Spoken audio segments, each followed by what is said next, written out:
ஆளுநரை இன்று சந்தித்து ஆட்சி அமைக்க உரிமை கோருகிறார் தவேக தலைவர் விஜய். நாளைய தினம் முதலமைச்சராக பதவியேற்க திட்டமிட்டிருப்பதாகவும் தகவல்.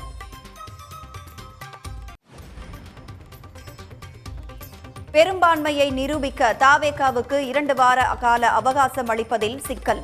எடியூரப்பா வழக்கில் ஒரு நாள் மட்டுமே உச்சநீதிமன்றம் அவகாசம் அளித்ததை சுட்டிக்காட்டி கேள்வி.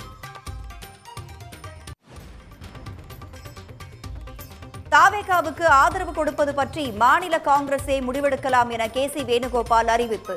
சென்னையில் தமிழக காங்கிரஸ் கமிட்டி இன்று கூடி முக்கிய முடிவு.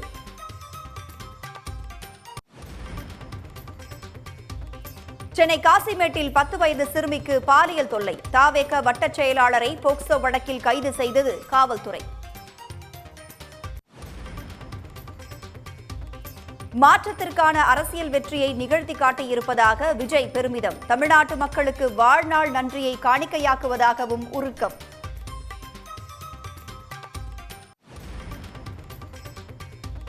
கொளத்தூர் மக்களை நேரில் சந்தித்து நன்றி தெரிவித்தார் மு.க. ஸ்டாலின். கண்ணீர் மல்க கட்சி தொண்டர்களும் பொதுமக்களும் வரவேற்பு.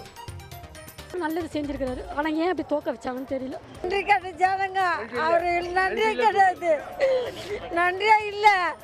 எவ்வளவோ பார்த்தாரு, எவ்வளவோ ஆஸ்பத்திரி, உலகமே ரீசெண்டா ஆச்சு. நல்லா அவர் எவ்வளவோ நல்லா செஞ்சிருக்காரு. எங்களால கஷ்டத்தை தாங்க முடியலைங்க. அவர் தோத்து போவார், எங்க தொகுதியிலே தோத்து போவார், நாங்க நினைக்கவே இல்லைங்க. சதி பண்ணிட்டாங்க அவருக்கு. கொளத்தூர் தொகுதியுடனான உறவு தேர்தல் வெற்றி தோல்விகளை கடந்தது. என்றும் உண்மையாக உழைப்பேன் எனவும் மு.க. ஸ்டாலின் உருக்கம்.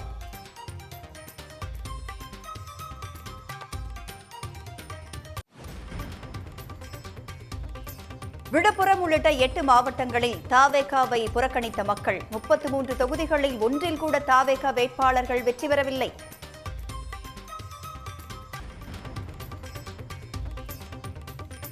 செங்கல்பட்டு அருகே மாமண்டூரில் அரசு பேருந்தை வழிமறித்து தவேகவினர் அட்டகாசம்.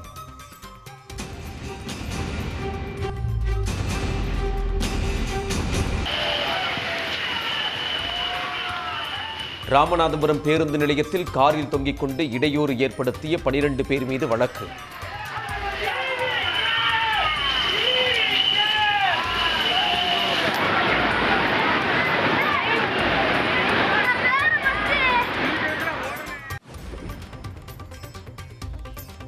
சென்னையில் ஆபரண தங்கத்தின் விலை சவரனுக்கு 1840 ரூபாய் உயர்வு. ஒரு சவரன் 1,12,400 ரூபாய்க்கு விற்பனை.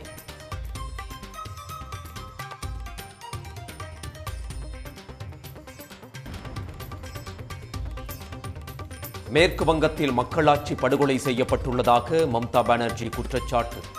தேர்தல் ஆணையத்தின் உதவியோடு முறைகேடு நடந்துள்ளதால் பதவியை ராஜினாமா செய்ய மறுப்பு.